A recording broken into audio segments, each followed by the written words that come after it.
Do you have trouble with hotspots all over people's faces when you're trying to take pictures of them?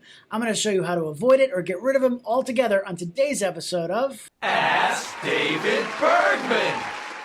Hey there everybody, welcome back. Here I am, as always, answering your photography questions right here on Adorama TV. If you're not already a subscriber to the Adorama YouTube channel, why the heck not? Get with the program. Click that button down below. Also use the little bell so you get notifications as soon as new content comes out all week long from myself and the other photo hosts right here on Adorama TV. Also, I'm holding a workshop on October 16th. I'm going to do what I can to help photographers throughout this time to keep learning. Check that out at shootfromthepit.com. It's on October 16th, 2020. You can also watch for 30 days after if you can't join me live. So check that out again, shootfromthepit.com. All right, let's get on with today's show. I've got a question from Numan A. What do you do to prevent hotspots on your model's face even when using a large softbox? All right, Numan, I have a specific solution for you with the softbox, but first I want to go through the whole process for everyone else that might be watching to how to deal with hotspots. What we're talking about when we refer to hotspots on people's faces are those shiny specular highlights that can appear. Usually it's from oil and sweat on people's faces. Now, this is different from having an overexposed image, right? You want to make sure you get your exposure right, but usually you can see these on like your foreheads and cheeks and on your nose, right? All those places tend to get a little oily and sweaty, and you really want to try to avoid it if possible, because oftentimes it's a bit blown out and you want to try to deal with that. So how do you deal with it? Well, there's really sort of a three-pronged approach, right? Let's start with the first one. And Numan, you referred to it already. It, of course, is lighting. You want to use different light modifiers in ways that are going to help you to avoid these hotspots whenever possible. Now, generally speaking, a larger, softer source is going to give you the best results. It's also, of course, going to be more flattering in general. But I brought in earlier today here in the studio, I brought in singer-songwriter Joey Amadeo, and she's a really great musician. You can go ahead and check out. I'm going to put her link below to her Spotify page. But I brought her in here into my little YouTube studio, and I wanted to show the different ways you could deal with this. Now, I set up the Flashpoint Explorer Power 1200 flash. It's a big, powerful, battery-powered flash. And first thing I did was I put the small reflector on it. Now, that small reflector, it's very hard light. It's a small light source. There's going to be a lot of shine on her forehead, her cheeks, the tip of her nose, right? That hard light is going to not do any favors to your subject in dealing with that issue. So you want to try to avoid those small, hard light sources whenever possible, those light modifiers, I should say. So then I switched it over to a big softbox. I'm using the Glow 24 by 36 inch softbox. It's got double diffusion in there, so it's going to soften the light as much as I possibly can. And you can see it looks much better. The light coming from a larger area creates smoother gradation from light to dark. So you can see how that affects those where there used to be those really hard specular highlights, those hot spots on Joey's forehead, for example. You can see how much softer that is, and that gradation is much smoother, right? And also using a soft light like that is also more flattering on skin in general. So it's always a great way to go when you're working with human beings, right? So and then, Numan, what you asked about, you said, how do you deal with it even when you're using a softbox? Well, there's one more thing you can do that's going to smooth those out just a little bit more, even when using a big softbox. The thing about a big softbox is there's still going to be a hot area, the brightest area in the middle of that softbox, right? Whether you're using an umbrella or a softbox or an Octabank or whatever you're using, the light still, even with the double diffusion, is going to be a little brighter in the middle. And you really want to avoid that. You want to have the light as smooth as possible. So what you can do is actually take that softbox and just tilt it, just move it away, angle it away from your subject a little bit. So I'm basically aiming this in front of Joey, right? It's not as directional. It's not straight on her, but it's actually sort of going in front of her.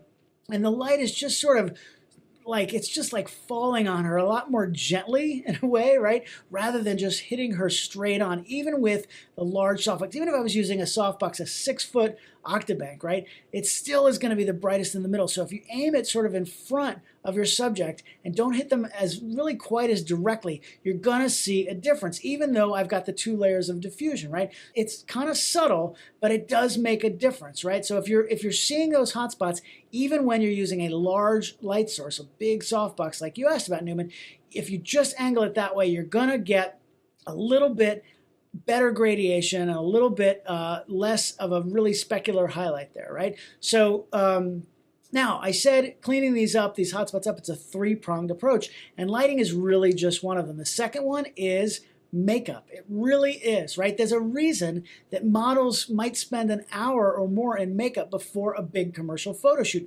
Don't underestimate the value of a professional makeup artist, right? But if you don't have that luxury, right? If you're working with a makeup artist, of course, they're going to do everything they can to prevent that shine. You should have that conversation with them to make sure that you want to tell them that you want to avoid that, and they're going to do what they have to do. But there are some things you can do even if you don't have the luxury of having a professional makeup artist. Have your subject use translucent powder, especially on those problem areas, right? So it's really inexpensive. You can pick some up, have it in the studio, have it on your own, but you want to have them apply translucent powder. Tell them to do this ahead of time. Bring it with them to the shoot. Forehead, cheeks, nose. You want to make sure it's matte, right, and not a high sheen powder. And then there's also one more thing that I keep with me, and these are these oil-absorbing paper sheets. So during the shoot, if it starts to get hot, they start to sweat, they can use it to blot their face, right, and it's not going to mess up their makeup, right? So if you're somebody who photographs people, you really need to have these in your camera bag, right? Those little sheets are really easy to carry around. It's great to have for last-minute touch-ups. Look, if you're shooting guys a lot and they don't wear makeup or they don't want to wear makeup, at least have them wipe down their face with a towel or use a tissue or something so they're just not so oily and sweaty. But if you can get some powder on there and use these oil sheets to blot out any of that liquid, you're really going to be so much better off. I had Joey put the powder on, right, and then I photographed her again. The first thing I did was back with that hard reflector again, and you can see, even with the hard reflector, there's almost no shine, even with that really hard light. Then when I switched over to the softbox, it's pretty much perfect, right? There's basically no shine at this point. Those problem areas are all gone. Very smooth gradation. Her forehead, very natural looking highlights on her nose and cheeks. I even then went ahead and angled that light in front of her again, just for finishing touch. And like I said, it's a subtle difference, and we're already like 99% of the way there, and it just puts us over the top once I angle that light over. So that really is going to get you all the way there. Now, the third part of this equation is really only necessary if you didn't do number 1 or number 2, right? And that's post-processing. I personally prefer to spend the time to get it right in camera when I'm shooting so that I don't have to do a significant amount of retouching on every single image. I mean, I guess if you have a retoucher working for you, they can do it. But really, if you can avoid it, it's going to save you so much time. But if you didn't do that and you have to work in the computer, there are some things you can do. I use a program that I've shown before called Portrait Professional. It's really great for skin. But for this one particular problem, Photoshop will work really well. The thing I would do is use the patch tool. Actually, I can show you. Let's come in the computer here. And I've got one of these pictures, these early pictures before we did the makeup and of Joey. And you can see on her forehead here, we've got this really bright spot that I'd like to get rid of. So if you come over here in the patch tool, right? And what the patch tool does, I can select an area. So let's roughly select that area, right?